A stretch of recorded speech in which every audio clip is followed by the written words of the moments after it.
DesJarlais from Tennessee is recognized for 5 minutes. Thank you, Mr. Chairman. Mr. Williams, you're CEO of Fannie Mae, correct? Correct, sir. Okay.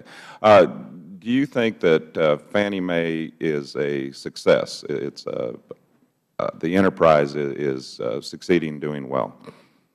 Congressman, we've been given some very challenging goals, as I've articulated. We've needed to stabilize the company, to provide critical support to the marketplace as we've provided our liquidity and funding for both single-family and multifamily, while helping to reduce long-term credit losses and helping struggling. Is it meeting your expectations as the CEO? I think the team has done an extraordinary job under very difficult circumstances, sir. Okay. And Mr. Haldeman, as far as Freddie Mac, you're the CEO. Do you think it's a success? Are you proud of the company? Do you feel good about where you're going?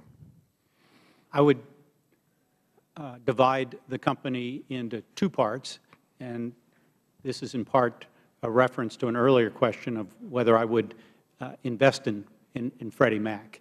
And that's a relevant issue because I've been an investment person for most of my life. And if I could divide Freddie Mac into two parts, I would definitely invest in the company from 2009 on. I'm incredibly proud of the work of our employees from 2009 on. We have a very, very high-quality book. Our people are entirely committed to making sure we participate in responsible lending going forward. Okay. I mean, as CEOs, that's the answer I would hope to hear, that you're both, proud of your companies and you have high expectations for them. Since entering conservatorship, Fannie Mae and Freddie Mac, or the enterprises, have taken $169 billion from the Treasury and still owe taxpayers $141 billion.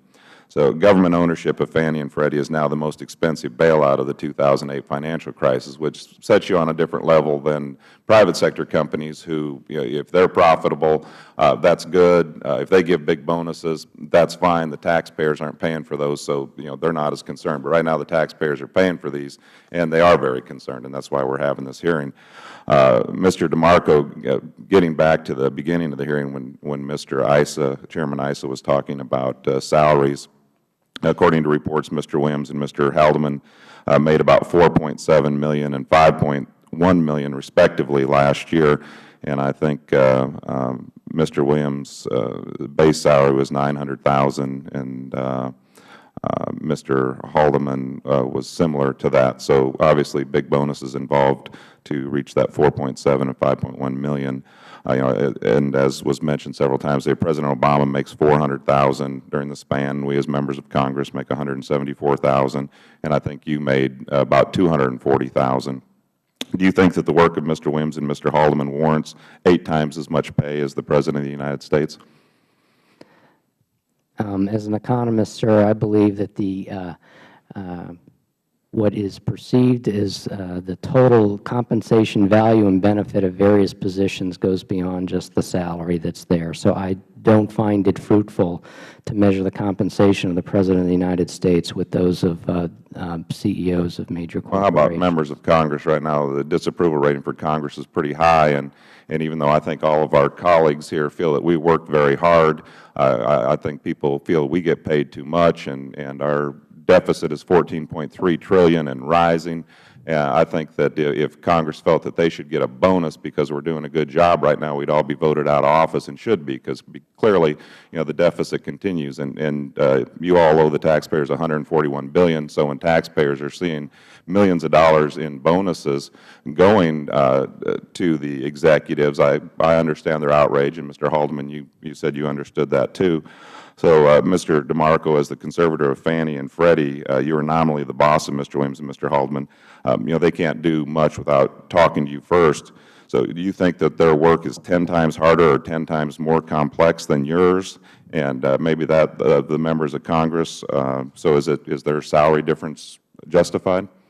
I don't think anyone's going to agree, including me, that anyone's working 10 times harder than I am right now, Congressman. Okay. Well, are they justified then? I mean, should they be getting $2 and $3 billion bonuses? I believe that given the framework that was put in place, they are justified, because the framework was designed in consultation with the Special Master of Treasury, looking at large financial institutions that operate as private companies, not as government agencies, to develop a compensation structure and amounts, I believe that what we struck here was an appropriate balance cognizant of what the marketplace looks like. Well, again, bonuses should be based on performance, and clearly, I think it's dubious that the performance is there to warrant $1 million of bonuses with that type of debt to the American taxpayers. I understand why they're upset. I'm upset, but I do thank you all for appearing here. Thank you.